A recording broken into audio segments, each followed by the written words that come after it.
అరే! మన పిల్లల్ని మనం ఎప్పుడన్నా తక్కువ చూసుకుంటామా? మన సమానమే మనకంటే ఎక్కువగా ఉండాలని చూసుకుంటాం కదా! ఆయన కంటే ఎక్కువగా కార్యాలు చేయాల. ఆయన కంటే ఎక్కువగా మీరు వాడబడాల అని కోరుకున్న దేవుడండి ఆయన.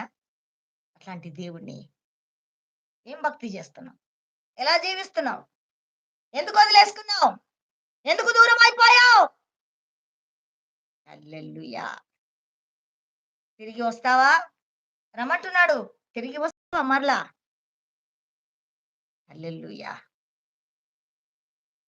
నశించకు. నశించిపోకు. దేవుని ఉగ్రత పాలు గాకు. భూమి విడిస్తే నరకముంది. నోరు తెరుచుకొని. ఎందుకు నరకానికెళ్ళిపోయి యుగాలు కాలుతావు? దేవుడు నీకు ఆయుషిచ్చాడు. ఇంకా నువ్వు పడిపోయి నువ్వు వెనక్కి తిరిగినా గూడా నువ్వు బ్రతికి ఉన్నావంటే దేవుడు మరలా నిన్ను ప్రేమిస్తున్నట్టుగా. నీవు ఆయన దగ్గరికి రావాలని నిన్ను చూస్తున్నాడు.